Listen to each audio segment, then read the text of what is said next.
ನಮಸ್ಕಾರ ಎಲ್ರಿಗೂ. ಇವತ್ತಿನ ವಿಷಯ ಸೃಷ್ಟಿಯಲ್ಲಿನ ಸೊಟ್ಟುಗಳು ಅಂತ ಹೇಳಿ ಅಂತ ಒಂದ್ಸಲ ಯೋಚನೆ ಮಾಡಿದರೆ ಮಾನವ ಸಾಮಾನ್ಯ ಯೋಚನೆ ಮಾಡ್ತಾರೆ, ಈ ಸೃಷ್ಟಿ ಯಾಕೆ ಹೀಗಿದೆ ಅಂತ ಹೇಳಿ ಅಂತ. ಅಕಸ್ಮಾತ್ ನನಗೇನಾದರೂ ಈ ಸೃಷ್ಟಿಯನ್ನ ಮಾಡುವಂತಹ ಒಂದು ಶಕ್ತಿಯನ್ನ ಕೊಟ್ಟಿದ್ದಿದ್ರೆ ನಾನು ಹೇಗೆ ಮಾಡ್ತಿದ್ದೆ ಅಂತ. ಅನೇಕ ಸೊಟ್ಟುಗಳು ಅಂದ್ರೆ ವಿಚಿತ್ರಗಳು ಅಥವಾ ಏನೋ ನಮಗೆ ಇಷ್ಟವಾಗದೇ ಇರುವಂಥದ್ದು ಅದನ್ನೆಲ್ಲ ನೋಡ್ತೀವಿ ನಾವು. ಈ ಬೆಟ್ಟ ಗುಡ್ಡ ಯಾಕೆ ಬೇಕು, ಸಮತಟ್ಟಾಗಿದ್ದರೆ ಚೆನ್ನಾಗಿರ್ತಿತ್ತಲ್ಲ ಅಂತ ಅನ್ಸುತ್ತೆ. ಹಿಮಾಲಯ ಯಾಕೆ ಬೇಕಿತ್ತು, ಈ ಗಿರಿ ಕಂದರಗಳು ಯಾಕೆ ಬೇಕು, ಮರುಭೂಮಿಯಿಂದ ಯಾರಿಗೆ ಏನು ಪ್ರಯೋಜನ, ಸಮುದ್ರದ ನೀರು ಯಾಕೆ ಉಪ್ಪು, ಸಮುದ್ರ ಯಾಕೆ ಅಷ್ಟೊಂದು ಆಳ, ಸಮುದ್ರದಲ್ಲಿ ಆ ತೆರೆಗಳು ಒಂದಾದ್ಮೇಲೆ ಒಂದು ಬರ್ತಾನೇ ಇರುತ್ತಲ್ಲ ಯಾಕೆ, ಹುಲಿಗೆ ಯಾಕೆ ಪಟ್ಟೆ ಇದೆ, ಚಿರತೆಗೆ ಯಾಕೆ ಚುಕ್ಕೆ ಇದೆ, ಸೇಬು ಕಾಶ್ಮೀರದಲ್ಲೇ ಯಾಕೆ ಬೆಳೆಯುತ್ತೆ, ಮುತ್ತು ವಜ್ರ ಚಿನ್ನ ಇವೆಲ್ಲ ಭೂಮಿ ಒಳಗಡೆನೆ ಯಾಕೆ ಸಿಗುತ್ತೆ, ಜಿರಳೆ ತಿಗಣೆ ಸಿಂಬಳದ ಹುಳ ಯಾಕೆ ಬೇಕು, ಎಲ್ಲ ಏನೋ ಪ್ರಶ್ನೆಗಳು ಏನು ಒಂದಾದ್ಮೇಲೆ ಒಂದು ಬರ್ತಾ ಇರ್ತವೆ. ಅಂದ್ರೆ ಎಲ್ಲ ಸೃಷ್ಟಿನಲ್ಲಿ ಈ ತರದ್ದೆಲ್ಲ ಸೊಟ್ಟುಗಳು ಇವೆ ಅಂತ ಹೇಳಿ ಅಂತ. ಅದೆಲ್ಲ ಒಂಥರ ಸಮತಟ್ಟಾಗಿದ್ರೆ ಸಮವಾಗಿದ್ದಿದ್ರೆ ಈ ಸೊಳ್ಳೆ ಕೈಲಿ ಕಚ್ಚಿಸ್ಕೊಳ್ಳೋದು ತಿಗಣೆ ಕೈಲಿ ಕಚ್ಚಿಸ್ಕೊಳ್ಳೋದು ಅವೆಲ್ಲ ಇರ್ತಾನೆ ಇರಲಿಲ್ಲ. ಇನ್ನೂ ಚೆನ್ನಾಗಿರ್ತಿತ್ತು ಜೀವಗಳ ಹೊಂದಾಣಿಕೆ, ಅದೆಲ್ಲ ಅನ್ಸುತ್ತೆ. ಆದರೆ ಇದನ್ನೆಲ್ಲ ಸಮ ಮಾಡ್ತೀನಿ ಅಂತ ಏನಾದರೂ ಹೋದರೆ ಏನಾಗುತ್ತೆ ಅನ್ನೋದಕ್ಕೆ DVG ಅವರು ತುಂಬಾ ಚೆನ್ನಾಗಿ ಉತ್ತರವನ್ನು ಕೊಟ್ಟಿದ್ದಾರೆ. ನಾನು ಏನೋ ಮಾಡ್ಬಿಡ್ತೀನಿ ಅಂತ ಹೋಯ್ತು ಅಂತಂದ್ರೆ ನಿಷ್ಠುರವನ್ನ ಕಟ್ಟಿಕೊಳ್ತೀನಿ ಅಂತ ಹೇಳಿ ಅಂತ ಉತ್ತರ ಹೇಳಿಬಿಟ್ಟಿದ್ದಾರೆ ಆಗ್ಲೇನೆ DVG ಅವರು. ಅಂದ್ರೆ ಮನುಷ್ಯರೊಂದಿಗೆ, ಪ್ರಾಣಿಗಳೊಂದಿಗೆ, ಪ್ರಕೃತಿಯೊಂದಿಗೆ, ಈ ಒಂದು ಜಗತ್ತಿನೊಂದಿಗೆ ಹೊಂದಾಣಿಕೆ ಇರಬೇಕು, ಸಹಾನುಭೂತಿ ಇರಬೇಕು ಅನ್ನೋದಕ್ಕೋಸ್ಕರನೇ ಈ ವಿಚಿತ್ರಗಳು ಸೊಟ್ಟುಗಳು ಅಂತ DVG ಹೇಳ್ತಾರೆ. ಸೃಷ್ಟಿಯ ವಿಧಾನದಲ್ಲಿ ಸೊಟ್ಟುಗಳು ನೂರಿಹವು, ನೆಟ್ಟಗಿಪೆನ್ ಅವನ್ ಎಂದು ನರರ ಚಿರದೀಕ್ಷೆ, ಇಷ್ಟಗಳ ಅನ್ಯೋನ್ಯವರೇಕೆ ಬಗೆದಿರರು, ನಿಷ್ಠುರ ಪ್ರಿಯರವರು ಮಂಕುತಿಮ್ಮ ಅಂತ ಹೇಳಿ. ಜೀವನದ ಚಿರಧರ್ಮ ಅಂತ ಅನ್ನೋದಕ್ಕೊಂದು ಶೀರ್ಷಿಕೆಯನ್ನು ಕೊಟ್ಟಿದ್ದಾರೆ. ನಿಜವಾಗ್ಲೂ ಅದು ಹಾಗೆ ಇರುತ್ತೆ ಅಂತ ಅನ್ಸುತ್ತೆ. ಈಗ ಕೇಳಿದಂತಹ ಪ್ರಶ್ನೆಗಳು ಸಾಮಾನ್ಯವಾಗಿ ಬರುತ್ತೆ. ಸೃಷ್ಟಿಯ ವಿಧಾನದಲ್ಲಿ ಸೊಟ್ಟುಗಳು ನೂರಿಹವು. ಒಂದ್ಸಲ ಅನ್ಸುತ್ತೆ ಅವಲೋಕನ ಮಾಡಿದರೆ ಸೃಷ್ಟಿ ಯಾಕೆ ಅಂತ ಹೇಳಿ ಅಂತ. ಈ ವಿಚಿತ್ರ ಅಥವಾ ಹೀಗಿರಬಾರ್ದಿತ್ತು ಈ ಸೃಷ್ಟಿ ಅಂತನ್ನೋ ಹಾಗೆ. ಕೆಲವು ಮರಗಳು ಅದೆಷ್ಟು ಎತ್ತರವಾಗಿ ಬೆಳೆಯುತ್ತೆ, ಕೆಲವು ಕುಬ್ಜವಾಗಿರುತ್ತೆ. ಕುಂಬಳಕಾಯಿ ಬೆಳ್ಳಿನಲ್ಲಿ ಇಷ್ಟು ದೊಡ್ಡ ಗಾತ್ರದ ಕುಂಬಳಕಾಯಿ, ದೊಡ್ಡ ಹತ್ತಿ ಮರದಲ್ಲಿ ಒಂದು ಪುಟಾಣಿ ಹಣ್ಣುಗಳು, ಈ ಥರದ್ದೆಲ್ಲ ವಿಚಿತ್ರ ಅಂತ ಅನ್ಸುತ್ತೆ. ಅದಕ್ಕೆ ಇದನ್ನೆಲ್ಲ ಸರಿ ಮಾಡ್ತೀನಿ ಅಂತ ಅನ್ನೋದನ್ನ ಮಾನವ ಅನ್ಕೊಂಡಿರ್ತಾನೆ, ಒಂದು ಇಚ್ಛೆ ಇರುತ್ತೆ, ಅಭಿಪ್ಸೆ ಇರುತ್ತೆ. ಆದರೆ ತಾನು ಮಾಡಿದ್ದೆಲ್ಲದನ್ನು ಇನ್ನಿತರರು ಇಷ್ಟಪಡಬೇಕು ಅನ್ನುವಂತಹ ಒಂದು ಧೋರಣೆ ಕೂಡ ಇರುತ್ತೆ. ಹಾಗಾಗಿ ನಿಷ್ಠುರವನ್ನು ಕಟ್ಕೋತಾರೆ. ಏಕೆಂದ್ರೆ ಭಗವಂತ ಸೃಷ್ಟಿ ಮಾಡಿ ಇಟ್ಬಿಟ್ಟಿದ್ದಾನೆ, ನಮಗೇನು ಮಾಡೋದಕ್ಕೆ ಉಳಿದಿಲ್ಲ. ಆದರೆ ನಾವೇ ಮಾಡ್ತೀವಿ ಅಂತ ಹೋದಾಗ, ಈಗ ಮನೆನೇ ಕಟ್ಟಿ, ಒಂದು ಸ್ವಂತ ಮನೆನೇ ಕಟ್ಟಿ ಅಂತ 100 ಜನನ ಗೃಹ ಪ್ರವೇಶಕ್ಕೆ ಕರಿತೀವಿ. ಇದು ಅಲ್ಲಿರ್ಬೇಕಾಗಿತ್ತು ಶೆಲ್ಫು, ಇದಿಲ್ಲಿ ಇರಬೇಕಾಗಿತ್ತು, ಬಾಗ್ಲಿ ಈ ಕಡೆ ಇರಬೇಕಾಗಿತ್ತು, ಅದಿದ್ರೆ ಚೆನ್ನಾಗಿರುತ್ತೆ. ಹೌದು, ನಮಗೂ ಅನ್ಸುತ್ತೆ ಹಾಗಂತ. ಆದ್ರೆ ಮಾಡೋಕ್ಕಾಗತ್ತಾ? ಹಾಗಾಗಿ ಪರಸ್ಪರ ಅನ್ಯೋನ್ಯತೆಯ ವಿಚಾರದಲ್ಲಿ ಗುಂಡಪ್ಪನವ್ರು ಹೇಳೋ ಹಾಗೆ, ಇಷ್ಟಗಳನ್ನು ಅನ್ಯೋನ್ಯವರೇಕೆ ಬಗೆದಿರೋರು. ಎರಡು ವ್ಯಕ್ತಿ ಸೇರಿದ್ರೆ, ಇಬ್ಬರು ಸೇರಿದ್ರೆ ಅದು ಎಷ್ಟು ಅಭಿಪ್ರಾಯ ಇರುತ್ತೆ ಅಂತ ಅನ್ನೋದು ಯೋಚನೆ ಮಾಡಿ. ನಾನು ಹೇಳೋದೇ ಸರಿ ಅಂತಂತೂ ಕೆಲವ್ರಿಗೆ ಅನ್ಸತ್ತೆ, ಇನ್ನೊಬ್ಬರ ಮೇಲೆ ತಮ್ಮ ಧೋರಣೆಯನ್ನು ಹೇರುವಂತಹ ಪ್ರಯತ್ನವನ್ನು ಕೂಡ ಮಾಡ್ತಾರೆ. ಅದರಿಂದ ಇವನ್ನೆಲ್ಲ ಒಂದ್ಸಲ ಯೋಚನೆ ಮಾಡಿದರೆ ಸೃಷ್ಟಿ ಹೇಗಿದೆ ಅಂತ ನಿಜವಾಗ್ಲೂ ತುಂಬಾ ಕುತೂಹಲಕಾರಿಯಾಗಿರುತ್ತೆ. ಹಾಗೇನೆ ಇಷ್ಟನೂ ಕೂಡ ಆಗುತ್ತೆ. ಅದರ ಅರ್ಥ ತಿಳ್ಕೊಂಡ್ಬಿಟ್ರೆ ನಿಜವಾಗ್ಲೂ ತುಂಬಾ ಇಷ್ಟ ಆಗುತ್ತೆ. DVG ಅವರ ಕಗ್ಗದಲ್ಲೇ ಸೃಷ್ಟಿಯಲ್ಲಿ ಜನವಾಕ್ಕು ಅಂತ ಹೇಳಿ ಅಂತ ಇದೆ. ಅಂದ್ರೆ ಜನರ ಮಾತುಗಳು ಹೇಗಿರುತ್ತೆ ಅಂತ ಆ ಶೀರ್ಷಿಕೆಯ ಅಡಿಯಲ್ಲಿ ನೋಡಿದರೆ ಈ ಸೊಟ್ಟುಗಳು ಅಂತನ್ನುವಂತಹ ವಿವರಣೆ ಸಿಗುತ್ತೆ ನಮಗೆ. ಸಾಮಾನ್ಯವಾಗಿ ರಸ್ತೆ ನೇರವಾಗಿರ್ಬೇಕು ಅಂತ ಹೇಳಿ ಅಂತ ಅನ್ಸುತ್ತೆ, ಅಂಕುಡೊಂಕುಗಳು ಇರಬಾರ್ದು, ಏರು ತಗ್ಗು ಇರಬಾರ್ದು ಅಂತ. ಅಕಸ್ಮಾತ್ ಯೋಚನೆ ಮಾಡಿ ನೇರವಾಗೇ ಇತ್ತು ಅಂತಂದ್ರೆ ಆಟೋ ಪೈಲಟ್ ಹಾಕಿದಂಗೆ ಸೀದಾ ಹೋಗ್ತಾರೆ, ನಿದ್ದೆ ಬಂದ್ಬಿಡುತ್ತೆ. ಅದಕ್ಕೆ ನಾ ಸೊಟ್ಟುಗಳು ಅವೆಲ್ಲ ಇರಬೇಕು, ಏರಿಳಿತಗಳಿರ್ಬೇಕು, ಕೈಗೂ ಕಾಲ್ಗೂ ಎಲ್ಲ ಕೆಲಸ ಇರಬೇಕು ವಾಹನದಲ್ಲಿ ಹೋಗುವಾಗ ಅಂತ. ಈ ಸೃಷ್ಟಿಯಲ್ಲಿ ಜನವಾಕು ಅಂತ ಅನ್ನೋದನ್ನ ವಿಚಾರ ಮಾಡ್ತು ಅಂತಂದ್ರೆ ಅಲ್ಲೂ ಡಿ ವಿ ಜಿನೂ ಪ್ರಶ್ನೆ ಕೇಳ್ಕೊಂಡಿದ್ದಾರೆ. ಕಣ್ಣು ಎರಡದೇಕೆ, ಎರಡು ಮುಂದೆ ಪಕ್ಕದೊಳೇಕೆ, ಬೆನ್ನೊಳೊಂದು ಎದೆಯೊಳೊಂದು ಇರಲು ಸುಕರವಲ್ಲ ಅಂತ ಹೇಳಿ ಅಂತ. ನಿಜವಾಗ್ಲೂ ಹೌದು ಅನ್ಸುತ್ತೆ. ಕಣ್ಣು ಎರಡು ಯಾಕಿದ್ಯಪ್ಪ, ಪಕ್ಕದಲ್ಲೇ ಇದೆಯಲ್ಲ. ಒಂದು ಮುಖದಲ್ಲಿ ಇನ್ನೊಂದು ಬೆನ್ನಲ್ಲಿದ್ರೆ ಹಿಂದ್ಗಡೆ ಯಾರು ಬರ್ತಿದ್ದಾರೆ ಅಂತಾನು ನೋಡ್ಬೋದಿತ್ತಲ್ಲ ಅಂತ ಹೇಳಿ ಅಂತ ಅನ್ಸುತ್ತೆ. ಆದ್ರೆ ಯೋಚನೆ ಮಾಡಿ, ಎರಡು ಕಣ್ಣು ಕೊಟ್ಟಿರೋದು, ಈಗ ಒಂದು ಕಣ್ಣನ್ನು ಇತ್ತು ಅಂತಂದ್ರೆ ಎಷ್ಟು ಕಷ್ಟ ಅನ್ನೋದು ಗೊತ್ತಾಗುತ್ತೆ. ಈ ಕೈಯನ್ನು ಹೀಗೆ ಬೆಟ್ಟಿಟ್ಕೊಂಡು ಹೀಗೆ ಎರಡು ಕಣ್ಣಲ್ಲಿ ಆಯ್ತು ನೇರವಾಗಿಡಬೇಕು. ಒಂದೇ ಕಣ್ಣಲ್ಲಿ ಆಯ್ತು ಅಂತಂದ್ರೆ ಅದ್ರ ಇಡಕ್ಕಾಗಲ್ಲ. ತುಂಬಾ ಸುಲಭವಾಗಿರುವಂಥದ್ದು. ಅಂದ್ರೆ ಎರಡು ಕಣ್ಣುಗಳಿಂದ ಒಂದು ನೋಟವನ್ನ ನೋಡಿದಾಗ ಎರಡೂ ಒಳಗಡೆ ಹೋಗಿ ಆ ರೆಟಿನಾ ಮೇಲೆ ಬಿದ್ದಾಗ ಒಂದು ಚಿತ್ರ ನಮಗೆ ಕಾಣುತ್ತೆ. ಮುಂದೊಂದು ಹಿಂದೊಂದು ಇದು ಬಿಟ್ಟಿದ್ರೆ ಎರಡು ಚಿತ್ರ ನನ್ನ ಮಿಕ್ಸ್ ಹೆಂಗ್ ಮಾಡೋದು? ಎರಡೆರಡು ಕಾಣ್ತಾ ಇರುತ್ತಲ್ಲ ಅಂತ ಹೇಳಿ ಇರ್ಲಿ, ಪ್ರಶ್ನೆಗೆ ಅಷ್ಟೇನೆ. ಹಾಗೇನೆ ಇನ್ನೊಂದು ಕಡೆ ಕೇಳ್ತಾರೆ 237ನೇ ಪದ್ಯದಲ್ಲಿ, ನೆಲ ಒಂದೇ, ಹೊಲ ಗದ್ದೆ ತೋಟ ಮರಳೆರೆ ಬೇರೆ, ಜಲ ಒಂದೇ, ಸಿಹಿಯಪ್ಪು ಜವುಗೂಟೆ ಬೇರೆ ಅಂತ. ಯಾಕಪ್ಪ, ಭೂಮಿ ಎಲ್ಲಾ ಕಡೆನೂ ಒಂದೇ ಇದೆಯಲ್ಲ. ಒಂದ್ ಕಡೆ ಕಪ್ಪು ಮಣ್ಣು, ಇನ್ನೊಂದ್ ಕಡೆ ಕೆಂಪು ಮಣ್ಣು, ಇನ್ನೊಂದ್ ತರ ಬೇರೆ ತರದ್ದು ಗದ್ದೆ ತೋಟ, ಮರಳೆರೆ, ಮರಳಂದ್ರೆ ಮರಳಿರುವಂತ ಮರುಭೂಮಿ, ಜಲ ಒಂದೇ, ನೀರು ಒಂದೇ ಅಲ್ವಾ. ಕೆಲವು ಕಡೆ ಸಿಹಿಯಾಗಿರುತ್ತೆ, ಕೆಲವು ಕಡೆ ಉಪ್ಪಪ್ಪಾಗಿರುತ್ತೆ. ಹೀಗೆಲ್ಲ ಯಾಕೆ ಅಂತ ಹೇಳಿ ಅಂತ ಅನ್ಸುತ್ತೆ. ನಮಗಿರೋದು ಒಂದೇ ಭೂಮಿ ಅಪ್ಪ, ಈ ಭೂಮಿನಲ್ಲಿ ಇಷ್ಟೊಂದು ತರಹ ಯಾಕೆ ಅಂತ ನಮಗನ್ಸುತ್ತೆ. ಆದರೆ ಕುತೂಹಲಕಾರಿಯಾಗಿ ಈ ಇರುವಂತಹ ವಿಷಯಗಳನ್ನ ಒಂದು ಸಲ ಅವಲೋಕನ ಮಾಡಿದರೆ ಎಲ್ಲವೂ ಬೇಕು, ಎಲ್ಲವೂ ಇದ್ರೆ ಚೆನ್ನ, ನಮ್ಮದು ಅರ್ಧ ದೃಷ್ಟಿಯ ವಿವರ ಅಂತ ಹೇಳಿ ಅಂತ ಡಿ ವಿ ಜಿ ಇನ್ನೊಂದು ಕಡೆ ಉತ್ತರ ಬರೀತಾರೆ ಅದಕ್ಕೆ 66ನೇ ಪದ್ಯದಲ್ಲಿ ಅಂತರ್ವೀಕ್ಷೆ ಅಂತ ಹೇಳಿ ಅಂತ. ಅವೆಲ್ಲ ನಾವು ನೋಡೋದೆಲ್ಲ ಸತ್ಯ ಅಲ್ಲ ಅಂತ ಹೇಳಿ ಅಂತ ಒಂದ್ಸಲ ಅಂತರ್ವೀಕ್ಷಣೆ ಅಥವಾ ಪರಾಮರ್ಶೆ ಮಾಡಬೇಕು ಅಂತ ಡಿ ವಿ ಜಿ ಅದಕ್ಕೂ ಒಂದು ಕಗ್ಗ ಬರ್ದಿದ್ದಾರೆ. ವ್ಯರ್ಥವೆಂದೆನಿಪುದಲ್ಲ ಸೃಷ್ಟಿಯಲ್ಲಿ ಬಹುಭಾಗ, ಅರ್ಥವೇಂ ಕ್ರಿಮಿಕೀಟ ಕೋಟಿ ರಚನೆಯಲ್ಲಿ, ಕರ್ತನು ಆಲೋಚಿಸದ ದುಂದಿನವದೆಂಬ ನುಡಿ, ಅರ್ಧ ದೃಷ್ಟಿಯ ವಿವರ ಮಂಕುತಿಮ್ಮ ಅಂತಾರೆ. ವ್ಯರ್ಥ ಅಂತ ಅನ್ಸುತ್ತೆ ನಮಗೆ. ಸೃಷ್ಟಿಯಲ್ಲಿ ಬಹುಭಾಗ, ಈಗಾಗಲೇ ಕೆಲವು ಪ್ರಶ್ನೆಗಳನ್ನೆಲ್ಲ ಕೇಳಿದೆ. ಗುಡ್ಡ ಬೆಟ್ಟ ಹಳ್ಳ ದಿಣ್ಣಿ ಯಾಕೆ ಬೇಕು, ಸಮತಟ್ಟಾಗಿದ್ರೆ ಚೆನ್ನಾಗಿರುತ್ತಲ್ಲ ಅಂತ ಹೇಳಿ ಅಂತ.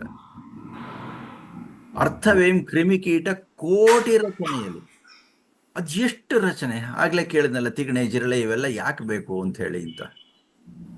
ಜಿರಳೆ ಕೊಳೆನ ತಿನ್ನುತ್ತೆ, ಅದು ಬೇಕು. ಕರ್ತನು ಆಲೋಚಿಸದ ದುಂದಿನವೆಂಬ ನುಡಿ, ಏನೋ ಅವನಿಗೆ ಪವರ್ ಕೊಟ್ಬಿಟ್ಟಿದಾರಪ್ಪ, ಶಕ್ತಿ, ಸರ್ವಶಕ್ತ ಅಂತ ಕೊಟ್ಬಿಟ್ಟಿದ್ದಾರೆ, ಏನೇನೋ ರಚನೆ ಮಾಡಿ ಹಾಕ್ಬಿಟ್ಟಿದ್ದಾನೆ. ಬೇಕಾದಷ್ಟೆಲ್ಲ ಬೇಕೇ ಆಗಿಲ್ಲ. ಪಾರ್ಥೇನಿಯಂ ಗಿಡ ಯಾಕೆ ಬೇಕು ಅಂತ ಹೇಳಿ ಅಂತ ಅನ್ಸುತ್ತೆ. ಇವೆಲ್ಲ ಅರ್ಧ ದೃಷ್ಟಿಯ ವಿವರ. ಅಂದ್ರೆ ನಾವು ತಿಳ್ಕೊಂಡಿಲ್ಲ ಸರಿಯಾಗಿ, ಏನೋ ಒಂದು ಸ್ವಲ್ಪ ನೋಡಿ ಮೇಲ್ನೋಟಕ್ಕೆ. ಸಾಮಾನ್ಯವಾಗಿ ಹಾಗೇನೆ, ಸತ್ಯ ಯಾವತ್ತೂ ಒಂದು ಪರದೆ ಹಿಂದಿರುತ್ತೆ ಅಂತ ಹೇಳ್ತಾರೆ. ಅಂದ್ರೆ ಅದು ಪರದೆನ ಸರಿಸಿ ನೋಡ್ಬೇಕು, ಅವಾಗ ಸತ್ಯ ಗೊತ್ತಾಗುತ್ತೆ ಅಂತ ಹೇಳಿ ಅಂತ. ಹಾಗೇನೆ ಸೃಷ್ಟಿಯನ್ನ ನೋಡಿದಾಗ ಡಿ ವಿ ಜಿ ಇನ್ನೊಂದು ಕಡೆ ಕೇಳ್ತಾರೆ, ಒಗಟೆ ಏನಿ ಸೃಷ್ಟಿ, ಬಾಳಿನ ಅರ್ಥವದೇನು, ಬಗೆದು ಬಿಡಿಸುವವರಾರು ಸೋಜಿಗವನಿದನು. ಏನು ಒಗಟಪ್ಪ ಇದು ಸೃಷ್ಟಿ?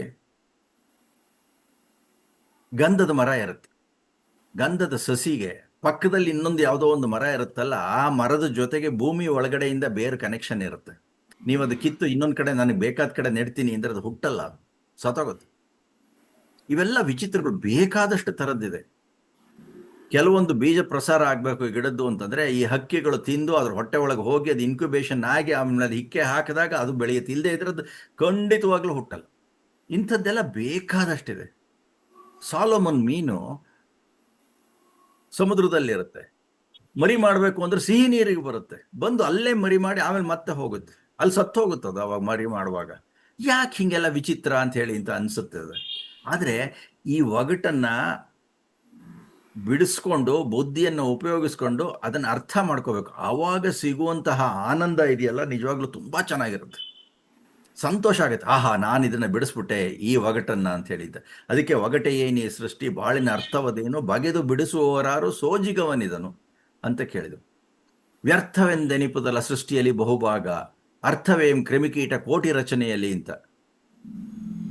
ಗೆದ್ರಳು ಹುಳು ಯಾಕೆ ಬೇಕು, ಪಾಪಾಸ್ ಕಳ್ಳಿ ಗಿಡ, ಕಳೆ ಗಿಡ, ರಾಕ್ಷಸ ಪಟ್ಟೆ ಯಾಕೆ ಬೇಕು ಅಂತ ಅನ್ಸುತ್ತೆ. ಆದರೆ ರಾಕ್ಷಸ ಪಟ್ಟೆಯನ್ನು ಉಪಯೋಗಿಸ್ಕೊಂಡು ಇವಾಗ ನಾರನ್ನ ತೆಗಿತಾ ಇದ್ದಾರೆ.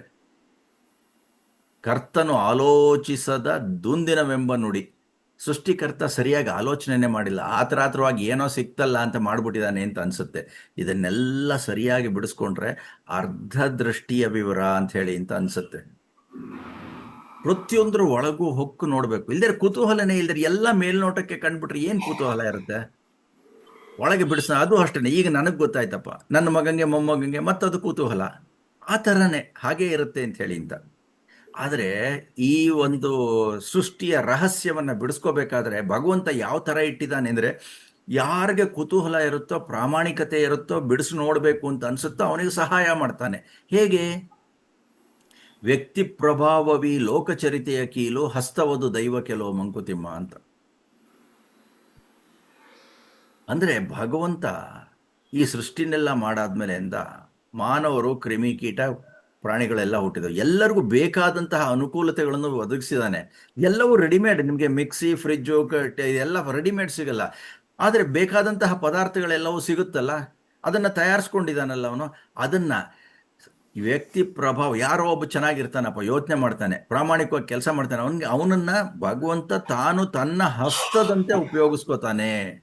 ಹಾಗಾಗಿನೇ ಇವೆಲ್ಲ ಆವಿಷ್ಕಾರಗಳೆಲ್ಲ ಆಗಿದೆಯಲ್ಲ, ಅವೆಲ್ಲ ಅಷ್ಟೇ. ಈಗ ಮೊಬೈಲ್ ಬಂದಿದೆ, ಈಗ 25-30 ವರ್ಷದ ಹಿಂದೆ ಇರಲಿಲ್ಲ, ಈಗ ಬಂದಿದೆ ಅಂತ. ಹಾಗಾಗಿ ನಮ್ಮ ಎದುರಿಗಿರುವಂಥದ್ದು ಎಲ್ಲವುದೂ ನಮಗೂ ಗೊತ್ತಿಲ್ಲ. ಅದಕ್ಕೂ ಕಣ್ಣೆದುರಿಗೆ ಗೋಚರಿಸುವಂಥದ್ದು ಕೇವಲ ಸ್ವಲ್ಪ ವಿಷಯಗಳಷ್ಟೇ. ಇನ್ನೂ ಎಷ್ಟೋ ನಿಗೂಢಗಳು, ರಹಸ್ಯಗಳು ಎಲ್ಲ ಬೇಕಾದಷ್ಟಿದೆ ಈ ಬ್ರಹ್ಮಾಂಡದಲ್ಲಿ. ಇದೊಂದು ನಮ್ಮ ಭೂಮಿ ಒಂದರಲ್ಲೇ ಅಷ್ಟೊಂದಿದೆ, ಇನ್ನೂ ನಮಗೆ ಗೊತ್ತಾಗಿಲ್ಲ.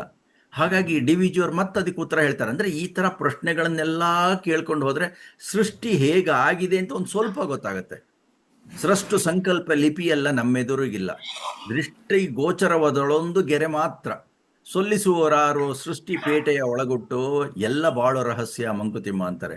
ಈ ಸೃಷ್ಟು ಸಂಕಲ್ಪ ಲಿಪಿ ಅಂದರೆ ಈ ಸಂಕಲ್ಪ ಮಾಡಿ ಭಗವಂತ ಈ ಸೃಷ್ಟಿಯನ್ನು ಮಾಡಿದಾನಲ್ಲ, ಅದು ಎಲ್ಲ ಅದರನ್ನೆಲ್ಲ ಏನು ಡಾಕ್ಯುಮೆಂಟ್ ಮಾಡಿಟ್ಟಿಲ್ಲ ಭಗವಂತ.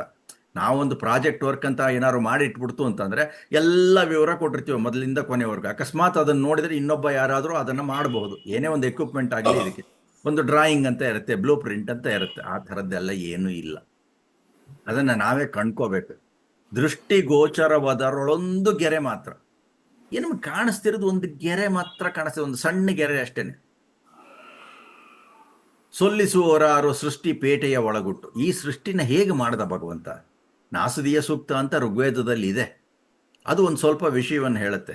ನಮ್ಮ ವಿಜ್ಞಾನಿಗಳು ಬಿಗ್ ಬ್ಯಾಂಗ್ ಥಿಯರಿ ಅಂತ ಹೇಳಿ ಅಂತ ಒಂದು ಕಂಡು ಹಿಡಿದಿದ್ದಾರೆ. ಅದರಲ್ಲಿ ಪ್ರಕಾರ ಅದು ಆಯಿತು ಸೃಷ್ಟಿ ಅಂತ ಹೇಳಿ ಅಂತ. ಆದರೂ ಸಂಪೂರ್ಣವಾಗಿ ಒಪ್ಕೊಳ್ಳೋಕ್ಕಾಗಿಲ್ಲ. ಸೃಷ್ಟಿ ಪೇಟೆಯ ಒಳಗುಟ್ಟು, ಇದೊಂಥರ ಪೆಟ್ಟಿಗೆ ಇದ್ದ ಹಾಗೆ, ಅದರ ಒಳಗುಟ್ಟು ಇನ್ನೂ ಬೇಕಷ್ಟೇ, ತೆಗೆದು ನೋಡಬೇಕು, ತೆಗಿಯೋಕ್ಕೂ ಆಗಲ್ಲ. ಎಲ್ಲ ಬಾಳೋ ರಹಸ್ಯ ಅಂತ ಹೇಳಿ ಅಂತ. ಅಂದರೆ ಈ ಬ್ರಹ್ಮಾಂಡದ ವಿಸ್ತಾರ ಎಷ್ಟಿದೆಯೋ ಅಂತನ್ಬಿಟ್ಟು ಅಂತ ಗೊತ್ತಿಲ್ಲ. ನಾಸಾದವರು ವಾಯೇಜರ್ 1, ವಾಯೇಜರ್ 2 ಅಂತ ಅಂದ್ಬಿಟ್ಟು ಅಂತ ಹಾರಿಬಿಟ್ಟಿದ್ದಾರೆ. 1977ರಲ್ಲಿ ಬಿಟ್ಟಿರೋದು, ಹೆಚ್ಚು ಕಮ್ಮಿ 50 ವರ್ಷ ಆಗ್ತಾ ಬಂತು. ಇನ್ನೂ ಹೋಗ್ತಾನೇ ಇದೆ, ಅದು ಹೋಗ್ತಾನೇ ಇದೆ, ಮಾಹಿತಿ ಕಳಿಸ್ತಾನೆ ಇದೆ. ಆದ್ರೂ ಕೂಡ ಅಲ್ಲೆಲ್ಲ ಏನಿದೆ ಅಂತ ಅನ್ನೋದನ್ನ ಕಂಡ್ಕೊಳಕ್ಕಾಗಿಲ್ಲ. ಅದರಿಂದನೇ ಅರ್ಧ ದೃಷ್ಟಿಯ ವಿವರ ಮಂಕುತಿಮ್ಮ ಅಂತ ಹೇಳ್ತಾರೆ. ಒಂದು ಕಥೆಯನ್ನು ಕೇಳ್ಬಿಡೋಣಂತೆ, ಹೇಗಿರುತ್ತೆ ನಮ್ದು ಅರ್ಧ ದೃಷ್ಟಿ. ಅಂದರೆ ಸಂಪೂರ್ಣವಾಗಿ ನೋಡೋಕ್ಕಾಗಲ್ಲ ಅಂತ ಹೇಳಿ ಅಂತ ಭಗವಂತ ವಿಶ್ವರೂಪ ದರ್ಶನ ಅಂತ ಕೊಟ್ಟ ಅಂತ ಹೇಳಿ ಅಂತ ಹೇಳ್ತಾರೆ. ಅಂತಹ ವಿಶ್ವರೂಪ ಅಂದರೆ ಎಲ್ಲ ಕಡೆಯಿಂದನೂ ನೋಡೋದಕ್ಕೆ ಆಗಲ್ಲ ನಮ್ಮ ಈ ಅಂಗಾಂಗಗಳಿಂದ, ಕಣ್ಣುಗಳಿಂದ ಅಂತ ಹೇಳಿ ಅಂತ, ಅಥವಾ ಕಿವಿಗಳಿಂದ, ನಮ್ಮ ಈ ಇಂದ್ರಿಯಗಳನ್ನು ಕೊಟ್ಟಿದ್ದಾನಲ್ಲ ಭಗವಂತ ಅಂತ ಹೇಳಿ ಅಂತ.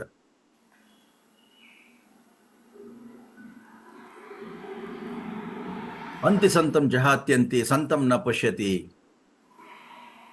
ವಿಷ್ಣೋಹ ಕರ್ಮಾಣಿ ಪಶ್ಯತ ನಮಮಾರನ ಜೀರ್ಯತಿ ಅಂತ ಒಂದು ವೇದ ಮಂತ್ರ. ಅಂದರೆ ಭಗವಂತನ ಜೊತೆನೇ ನಾವು ಇರಬೇಕು, ಅವನನ್ನು ಬಿಟ್ಟು ಇರೋಕ್ಕಾಗಲ್ಲ. ಅವನು ಕೊಟ್ಟಿರುವಂಥ ಈ ಇಂದ್ರಿಯಗಳಿಂದ ಭಗವಂತನನ್ನು ನೋಡೋದಕ್ಕಾಗಲ್ಲ ಅಂತ ಹೇಳಿ ಅಂತ ಒಂದು ವೇದ ಮಂತ್ರ.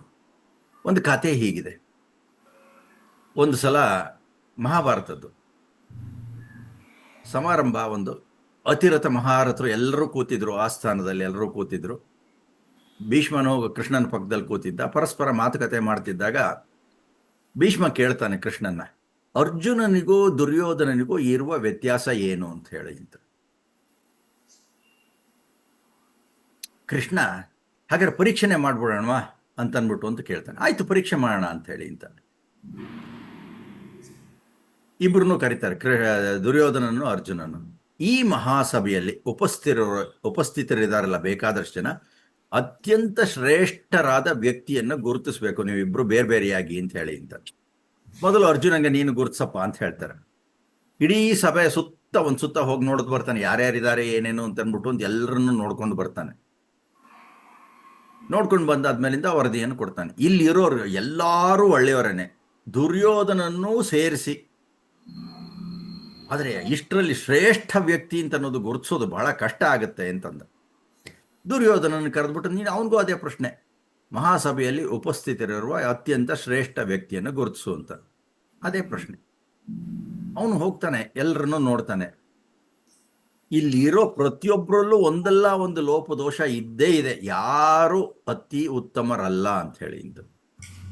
ಅಲ್ಲಿಗೆ ಏನನ್ಸುತ್ತೆ, ಒಂದೇ ಸಭೆ, ಅದೇ ಜನಗಳು, ಈ ಇಬ್ಬರು ವ್ಯಕ್ತಿಗಳು ಬೇರೆ, ಅವರವರ ದೃಷ್ಟಿಕೋನ, ದೃಷ್ಟಿಯಂತೆ ಸೃಷ್ಟಿ ಅಂತ. ಅರ್ಜುನನದು ಗುಣಾತ್ಮಕ ದೃಷ್ಟಿ, ದುರ್ಯೋಧನದು ಋಣಾತ್ಮಕ ದೃಷ್ಟಿ ಅಂತ ಗೊತ್ತಾಗುತ್ತೆ. ಕೃಷ್ಣ ಸಮಾರೋಪ ಮಾಡ್ದ, ಸಕಾರಾತ್ಮಕ ದೃಷ್ಟಿಕೋನವನ್ನ ಬೆಳೆಸ್ಕೊಂಡ್ರೆ ಸಮಸ್ಯೆಗಳು ತಾನೇ ತಾನಾಗಿ ಪರಿಹಾರ ಆಗತ್ತೆ ಅಂತ. ನೋಡಿ ಎಷ್ಟು ಚೆನ್ನಾಗಿದೆ ಅಂತ ಹೇಳಿ ಅಂತ. ಅಂದ್ರೆ ಸೃಷ್ಟಿಯಲ್ಲಿ ಸೊಟ್ಟುಗಳು ನೂರಿಹವು, ಹಾಗಂತ ಇದ್ಯಾಕೆ ಇರಬೇಕು ಅಂತ ಯೋಚನೆ ಮಾಡಲ್ಲ, ಆದ್ರಿಂದ ಸರಿಯಾಗಿ ಯೋಚನೆ ಮಾಡ್ಕೊಂಡ್ರೆ ಒಂಥರ ಚೆನ್ನಾಗಿರುತ್ತೆ ಅಂತ. ಅಂದ್ರೆ ಮಾನವನ ಒಂದು ಯೋಚನೆ ಹೇಗಿರುತ್ತೆ ಅನ್ನೋದಕ್ಕೆ ಇನ್ನೊಂದು ಉದಾಹರಣೆ ಕೊಡೋಣ. ಒಬ್ಬ ದೈವ ಭಕ್ತ ಇದ್ದ, ಪ್ರತಿದಿನ ದೇವಸ್ಥಾನಕ್ಕೆ ಹೋಗ್ತಾ ಇದ್ದ. ದೇವರಿಗೆ ಕೈ ಮುಗಿದು ವಾಪಸ್ ಹೋಗುವಾಗ ಹೊರಗಡೆ ಇದ್ದ ಭಿಕ್ಷುಕನಿಗೆ 10 ರೂಪಾಯಿ ಕೊಟ್ಬಿಟ್ಟು ಹೋಗ್ತಾ ಇದ್ದ. ಕಾಲಕ್ರಮೇಣ ಅದೇ ವ್ಯಕ್ತಿ ಅದೇ ಭಿಕ್ಷುಕನಿಗೆ ದೇವರ ದರ್ಶನ ಆದ್ಮೇಲೆ 5 ರೂಪಾಯಿ ಕೊಡೋಕೆ ಶುರು ಮಾಡ್ದ. ಇನ್ನೊಂದು ಸ್ವಲ್ಪ ಸಮಯ ಹೋಯ್ತು, 2 ರೂಪಾಯಿ ಕೊಡೋಕೆ ಶುರು ಮಾಡ್ದ. ಇನ್ನೊಂದು ಸ್ವಲ್ಪ ವರ್ಷಗಳ ಕಳೀತು, 1 ರೂಪಾಯಿ ಕೊಡೋಕೆ ಪ್ರಾರಂಭ ಮಾಡ್ದ. ಈ ದೈವ ಭಕ್ತನ ನಡವಳಿಕೆಯನ್ನು ಗಮನಿಸ್ತಾ ಇದ್ದಂತ ಆ ಭಿಕ್ಷುಕ ಒಂದು ದಿವಸ ಕೇಳೇ ಬಿಟ್ಟ, ಸ್ವಾಮಿ, ನೀವು ಹಿಂದೆ 10 ರೂಪಾಯಿ ಕೊಡ್ತಾ ಇದ್ರಿ, ಆಮೇಲೆ 5ಕ್ಕೆ ಇಳಿಸಿದ್ರಿ, ಆಮೇಲೆ 2 ರೂಪಾಯಿ ಕೊಡಕ್ಕೆ ಶುರು ಮಾಡಿದ್ರಿ, ಈಗ 1 ರೂಪಾಯಿ ಕೊಡ್ತಾ ಇದ್ದೀರಲ್ಲ, ನನ್ನ ಭಿಕ್ಷೆಯಲ್ಲಿ ಕಮ್ಮಿ ಮಾಡಿಬಿಟ್ರಲ್ಲ. ಈ ಹಣದುಬ್ಬರ ಇದನ್ನೆಲ್ಲ ನೋಡ್ತು ಅಂತಂದ್ರೆ ನೀವು ಕೊಡ್ತಾ ಇದ್ದಿದ್ದಕ್ಕೆ DA ಸೇರಿಸಿ ಇನ್ನೂ ಜಾಸ್ತಿ ಕೊಡ್ಬೇಕಾಗಿತ್ತಲ್ಲ, ಅದು ಬಿಟ್ಟು ಕಮ್ಮಿ ಮಾಡ್ಬಿಟ್ರಲ್ಲ ಅಂತ ಹೇಳಿ ಅಂತ ಕೇಳ್ದ. ಆಗ ಆ ಭಕ್ತ ಹೇಳ್ದ, ನೋಡಪ್ಪ, ನಾನು ಮೊದಲು ಬರ್ತಾ ಇದ್ದಾಗ ಒಬ್ಬನೇ ಇದ್ದೆ, ನಿನಗೆ 10 ರೂಪಾಯಿ ಕೊಡ್ತಾ ಇದ್ದೆ, ಮದುವೆ ಆಯಿತು, 5 ರೂಪಾಯಿಗೆ ಇಳಿಸ್ದೆ, ಮಗಳು ಹುಟ್ಟಿದ್ಲು, 2 ರೂಪಾಯಿ ಕೊಟ್ಟೆ, ಈಗ ಒಬ್ಬ ಮಗ ಬೇರೆ ಹುಟ್ಟಿದಾನೆ, 1 ರೂಪಾಯಿ ಅಂತ. ಆಗ ಭಿಕ್ಷುಕ ಏನು ಹೇಳ್ದ ಗೊತ್ತಾ, ಓ ಸ್ವಾಮಿ, ಹಾಗಾದ್ರೆ ನೀವು ನನ್ನ ದುಡ್ಡಿನಿಂದ ನಿಮ್ಮ ಸಂಸಾರವನ್ನು ನಿಭಾಯಿಸ್ತಾ ಇದ್ದೀರಿ, ಛೇ ಎಂತ ಅನ್ಯಾಯ ಅಂತ ಅಂದ್ಬಿಟ್ಟ. ಭಗವಂತನು ಇಂಥ ಬುದ್ಧಿ ಕೊಟ್ಟಿದ್ದಾನೆಲ್ಲ ನಿಮಗೆ ಅಂತ ಹೇಳಿ ಅಂತ. ಆ ಒಳಗಡೆ ಇರೋ ದೇವರಿಗೆ ಈ ಭಿಕ್ಷುಕ ಹೊರಗಡೆಯಿಂದಲೇ ನಮಸ್ಕಾರ ಮಾಡ್ದ. ಅಂದ್ರೆ ಜನ ಹೇಗಿರ್ತಾರೆ ಅಂತಂದ್ರೆ ಸೃಷ್ಟಿಯಲ್ಲಿ ಬಹಳಷ್ಟು ಸೊಟ್ಟುಗಳಿರುತ್ತೆ ಅಂತ. ಅದಕ್ಕೆ ಏನ್ ಮಾಡಬೇಕು, ಪರಿಹಾರ ಏನು? ವೇದ ಮಂತ್ರ ಪರಿಹಾರವನ್ನು ಹೇಳುತ್ತೆ. ಮಾನೋ ದೀರ್ಘ ಅಭಿಶಂತ ಮಿಶ್ರಾಹ ಅಂತ ಹೇಳಿ ಅಂತ.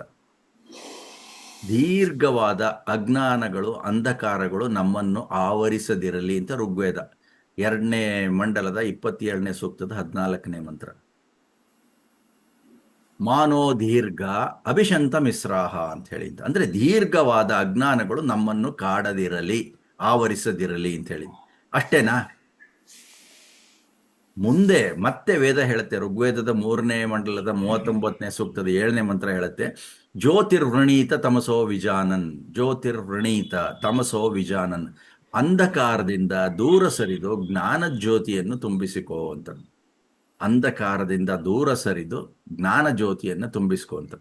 ಹಾಗಾಗಿ ಸೃಷ್ಟಿಯ ಸೊಟ್ಟುಗಳಿಂದ ಶುರುವಾಗಿ ಏನೇನು ಸೊಟ್ಟುಗಳಿದೆ ಅಂತ ಹೇಳಿ ಆ ರಹಸ್ಯಗಳು, ಕುತೂಹಲಗಳು, ನಮ್ಮ ಯೋಚನೆಗಳು, ಇದನ್ನೆಲ್ಲ ನೋಡ್ಕೊಂಡು ಹೋಯ್ತು ಅಂತಂದ್ರೆ ಭಗವಂತ ಅದೆಷ್ಟು ಸುಂದರವಾಗಿ ಈ ಸೃಷ್ಟಿಯನ್ನ ಮಾಡಿದಾನೆ. ನಾವು ಅರ್ಥ ಮಾಡ್ಕೊಳ್ಳೋದ್ರಲ್ಲಿ ಸ್ವಲ್ಪ ಹಿಂದೆ ಬಿದ್ದಿದ್ದೀವಿ ಅಥವಾ ವಿಫಲರಾಗಿದ್ದೀವಿ. ನಮ್ಮ ಜ್ಞಾನ ಶಕ್ತಿಯನ್ನ ಹೆಚ್ಚಿಸ್ಕೊಳ್ತು ಅಂತಂದ್ರೆ, ಜ್ಞಾನ ಜ್ಯೋತಿಯನ್ನ ಹೆಚ್ಚಿಸ್ಕೊಳ್ತು ಅಂತಂದ್ರೆ ಈ ಅಂಧಕಾರಗಳೆಲ್ಲ ಸರಿದು ಆ ಸೃಷ್ಟಿಯಲ್ಲಿರುವಂತಹ ಯಾವುದೇ ಪದಾರ್ಥ ಇರಲಿ, ಆ ಪದಾರ್ಥದ ಅಂತರಂಗದಲ್ಲಿ ಒಳಹೊಕ್ಕು ನೋಡಿದಾಗ ಚಿನ್ನವನ್ನು ಹೇಗೆ ಉಪಯೋಗಿಸ್ಕೋಬಹುದು, ಕಬ್ಬಿಣವನ್ನು ಹೇಗೆ ಉಪಯೋಗಿಸ್ಕೋಬಹುದು, ತಾಮ್ರವನ್ನು ಹೇಗೆ ಉಪಯೋಗಿಸ್ಕೋಬಹುದು, ಇದೆಲ್ಲ ನಮಗೆ ಗೋಚರವಾಗುತ್ತೆ. ಹಾಗೇನೆ ಏನೇನೋ ಅನಾಹುತಗಳನ್ನು ಮಾಡಿಕೊಂಡ್ರೂ ಕೂಡ ಅದಕ್ಕೂ ಪರಿಹಾರಗಳನ್ನು ಕಂಡುಕೊಳ್ಳುವಂತಹ ಕ್ಷಮತೆಯನ್ನು ಇಟ್ಕೊಂಡಿದ್ದಾನೆ. ಕರೋನಾ ಬಂತು, ಅದಕ್ಕೊಂದು ವ್ಯಾಕ್ಸಿನ್ ಬಂತು. ಹೀಗೆ ಅವಾಗ ಕರೋನಾಗೆ ವ್ಯಾಕ್ಸಿನ್ ಬಂದಾಗ ಅದೆಷ್ಟು ಸಂತೋಷ ಆಗಿರುತ್ತಲ್ವ.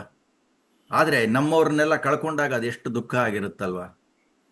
ಹಾಗಾಗಿ ಚೆನ್ನಾಗಿ ಯೋಚನೆ ಮಾಡಿದರೆ ಅರ್ಧ ದೃಷ್ಟಿಯ ವಿವರ ಅಂತ ಹೇಳಿ ಅಂತ ಡಿ ವಿ ಜಿ ಹೇಳಿದ್ರಲ್ಲ, ಅದನ್ನ ಸಂಪೂರ್ಣ ಎಷ್ಟು ಸಾಧ್ಯವೋ ಅಷ್ಟು ನೋಡಿದಾಗ ಈ ಜಗತ್ತು ಅದು ಎಷ್ಟು ಸುಂದರ ಅಂತ ಹೇಳಿ ಅಂತ ಅನಿಸುತ್ತೆ. ಅದನ್ನು ನಾವು ಬಳಸ್ಕೊಂಡು ಸುಖ, ಸಂತೋಷ, ನೆಮ್ಮದಿ, ತೃಪ್ತಿ, ಆನಂದದಿಂದ ಇರೋಣ ಅಂತ ಹೇಳ್ತಾ ನನ್ನ ಮಾತಿಗೆ ವಿರಾಮವನ್ನು ನೀಡ್ತೇನೆ. ಧನ್ಯವಾದ ಹಾಗೂ ನಮಸ್ಕಾರ.